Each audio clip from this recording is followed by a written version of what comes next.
Hello everyone. Again we are here to discuss the next topic of electrostatic, that is Coulomb's law. It was given by Charles Coulomb in 1785. This law is also called Coulomb's inverse square law. So basically this law states that the magnitude of the electrostatic force of attraction or repulsion between the 2 point charges is directly proportional to the product of the charges and inversely proportional to the square of the distance between them, right? Let us consider these are the two charges Q1 and Q2. तो ये law क्या बोलता है कि जो force of attraction होगी या repulsion होगी, अगर ये दोनों चार्जेस सेम होंगे तो रिपल्सिव फोर्स, अगर ऑपोजिट होंगे तो अट्रैक्टिव फोर्स.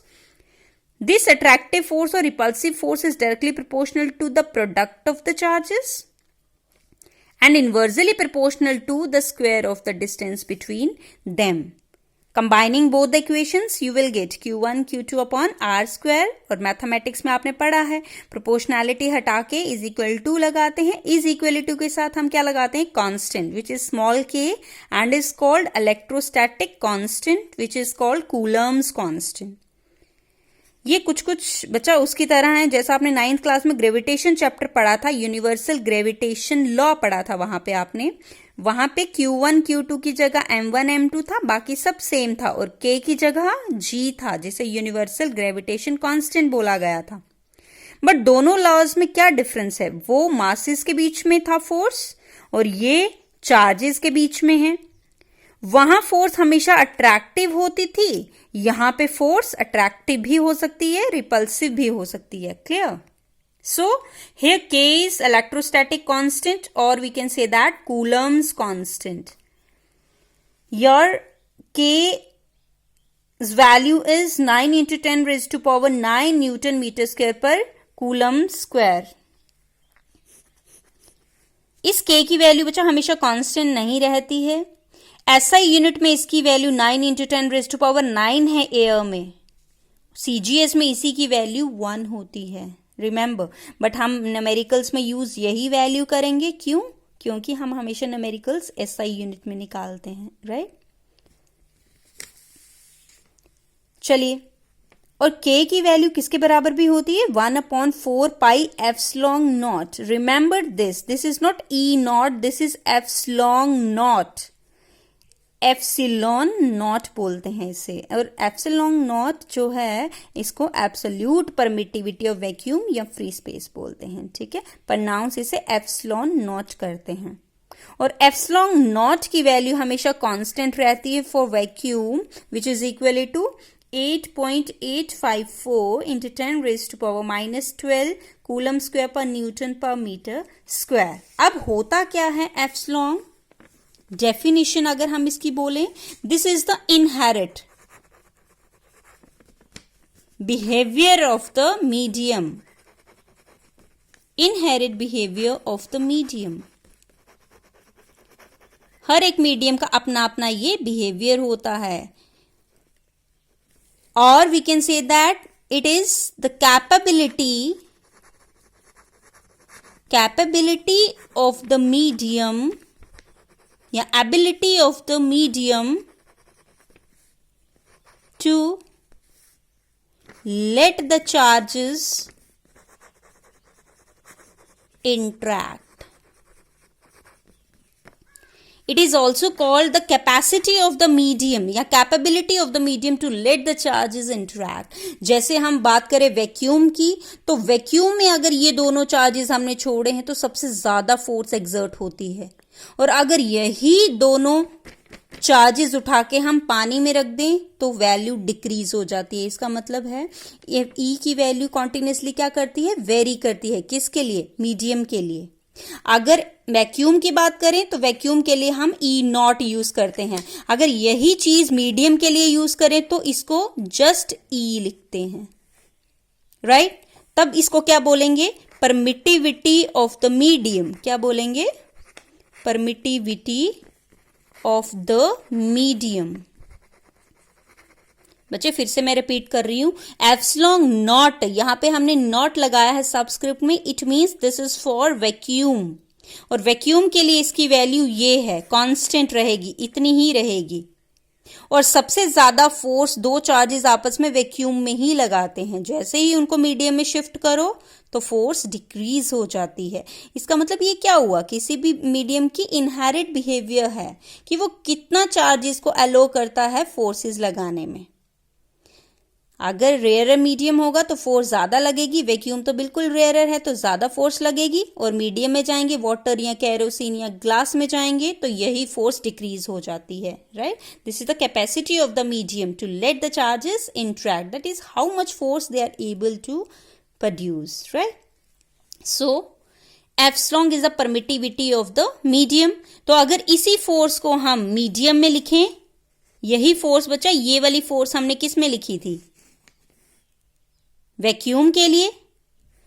तो इसी वैक्यूम के लिए फोर्स को हम क्या लिख सकते हैं, के की जगह हम बच्चों क्या यूज कर लें, 1/4 pi epsilon not Q1 Q2 upon R square. Let it be some equation third. अब यहां मैंने एप्सिलॉन नॉट लिखा, क्यों, ये फोर्स किसके लिए है, वैक्यूम के लिए। अगर यही फोर्स बचा मैं मीडियम के लिए लिखूं, देखिए यहां पे यही फोर्स हम अगर मीडियम के लिए लिखते हैं तो लेट इट बी, मैं इसे एफ एम लिख देती हूं। तो एप्सिलॉन नॉट की जगह एप्सिलॉन आ जाएगा। The equation will be 1/4 pi epsilon not की जगह just epsilon, charges same, distance दोनों के बीच का सेम, बस मीडियम चेंज किया। मीडियम चेंज किया तो परमिटिविटी ऑफ द मीडियम आ गया। Let it be some equation fourth, ठीक है। तो इसका मतलब अगर मैं दोनों की रेशो ले लूं, equating third and fourth, F upon F M करूं तो क्या मिलेगा हमें, एप्सिलॉन अपॉन एप्सिलॉन नॉट। बाकी सब तो कट जाएगा। रेशो करके देखेंगे जब थर्ड और फोर्थ इक्वेशन का, तो एफ अपॉन एफ एम किसके बराबर आएगा, ई अपॉन ई नॉट। और इसी को हम बोलते हैं E R, which is called relative permittivity. Relative permittivity क्यों, क्योंकि ये दो को कंपेयर किया, दो मीडियम को कंपेयर किया तो उनकी परमिटिविटीज भी कंपेयर हुई। और जब हम कंपैरिजन करते हैं तो उसको क्या बोलते हैं, रिलेटिव परमिटिविटी। क्लियर बच्चा, तो ई आर लिखा इसे हमने, राइट। चलिए ये तो हमने पढ़ लिया। अब एक एग्जाम्पल ले लेते हैं। Let us consider one example. अगर मैं लेके चलती हूं कि यही फोर्स इन वैक्यूम में या फ्री स्पेस में फोर्स कोई थी दो चार्जेस के बीच में, लेट इट बी 5 न्यूटन।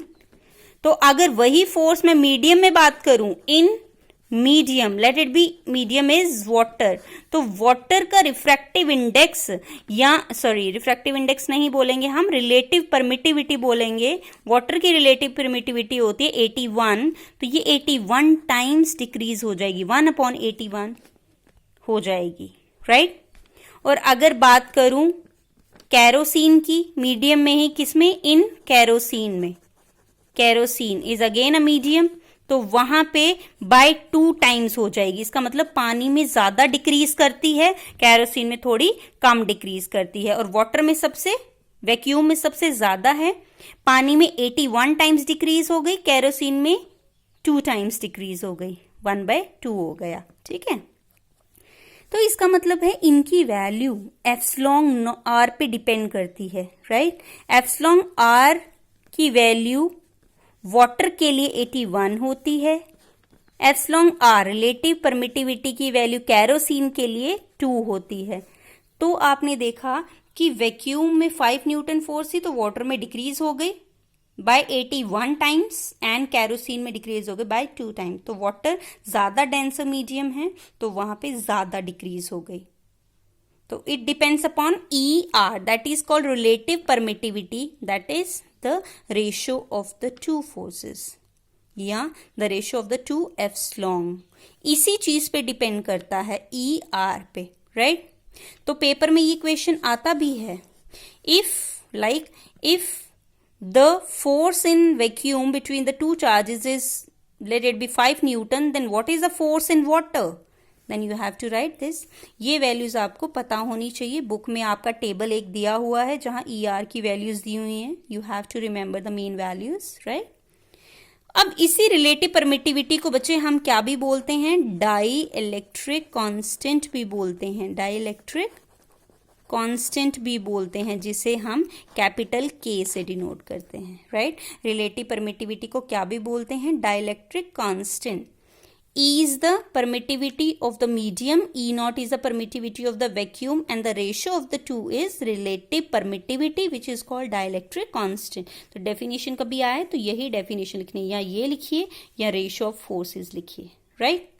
चलिए, ये तो हो गया हमारा। अब आता है limitations। सबसे पहली आती हैं limitations of Coulomb's law। limitations of Coulomb's law. सबसे पहली लिमिटेशन तो यही है, it is applicable to only point charges, it is applicable to point charges.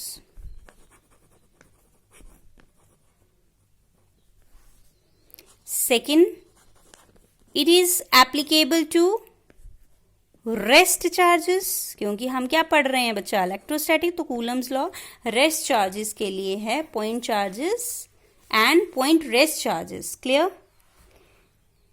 And third one, the distance between the charges, the distance between the charges should be greater then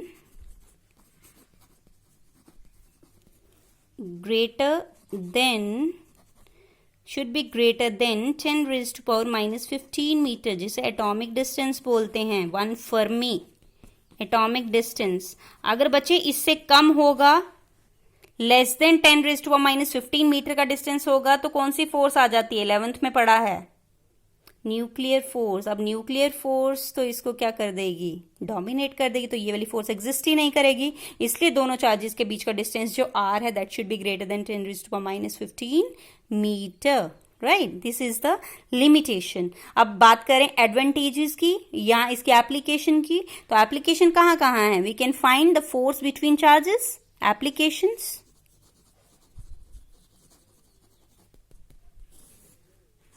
force between charges निकाल सकते हैं। Second, laser printer, आपका photocopier या उसे बोलते हैं xerox machine, xerox machine, उसमें भी इसी का यूज होता है, क्लियर। तो ये आ गई आपका limitations of Coulomb's law and application, right बच्चा। नेक्स्ट वीडियो में हम पढ़ेंगे Coulomb's law in vector form. So thank you very much.